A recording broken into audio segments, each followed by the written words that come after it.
Buongiorno guerrieri della musica, io sono Electra Bones e sono qui per accompagnarvi a scoprire i tanti meravigliosi paesaggi sonori che la musica rock ci ha donato in questi anni.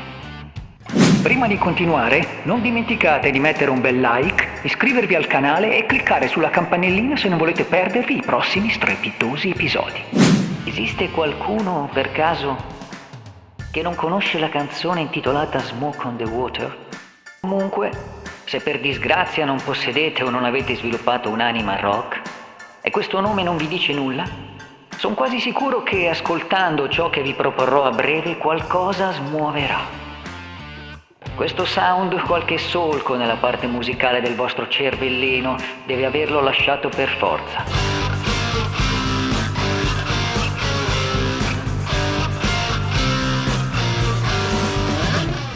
Ora avete le idee un po' più chiare? Sto parlando di uno dei brani più famosi ed emblematici della storia del rock e del suo monolitico riff di chitarra entrato ormai nella leggenda. Pubblicato nel 1972 all'interno dell'album Machine Head dei Deep Purple, disco divenuto una pietra miliare nel panorama hard rock e non solo.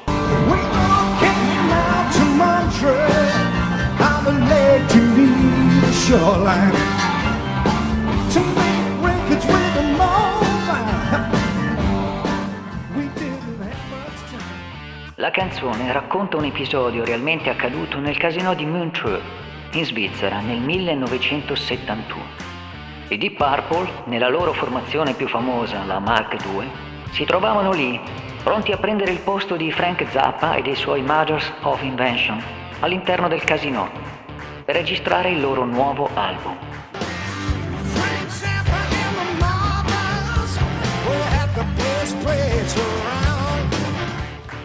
Ma le cose purtroppo non andarono come previsto.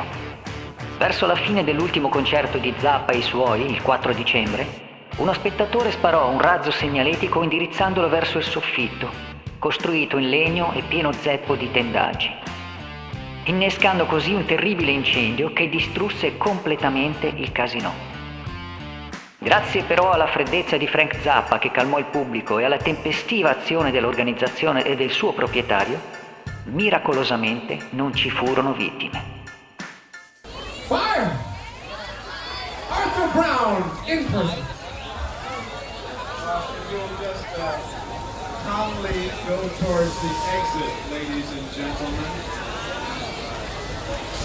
L'idea del testo di Smoke on the Water verrà partorita da Roger Glover, il bassista dei Deep Purple, suggestionato dalle immagini di questo disastro osservato dalle finestre dell'hotel lì vicino in cui alloggiava la band.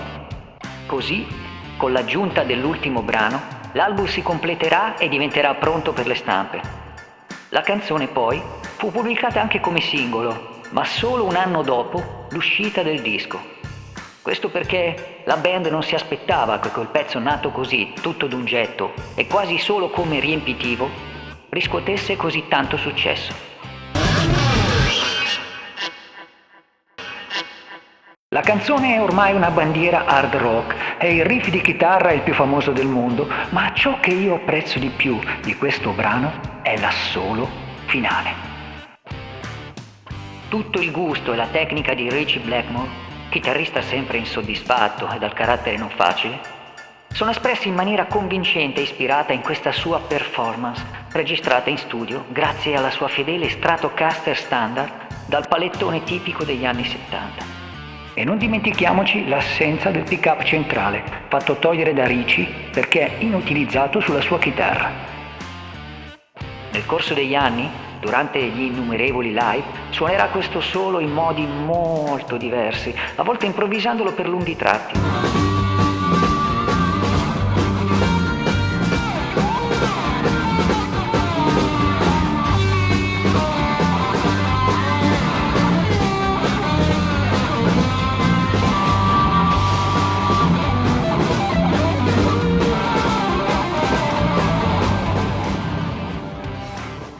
Ma l'originale, per me, rimane uno dei più bei soli di tutti i tempi. Ma comunque di Blackmore avremo sicuramente occasione di parlarne ancora, in altri video.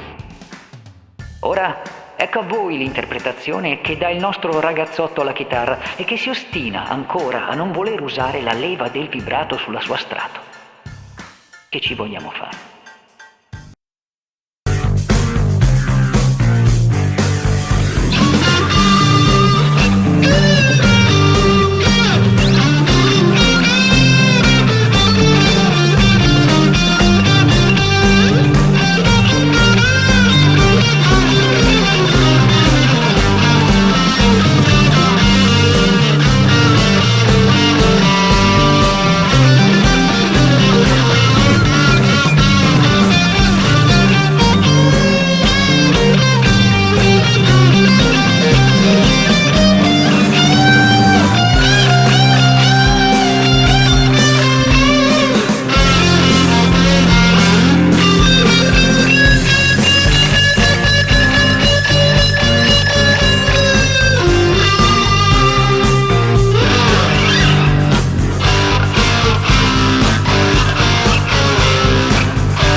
Siamo giunti così alla fine di questo primo episodio e spero vi sia piaciuto.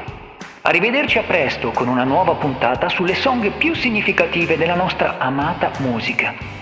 Electra Bones vi saluta. Stay tuned, stay rock.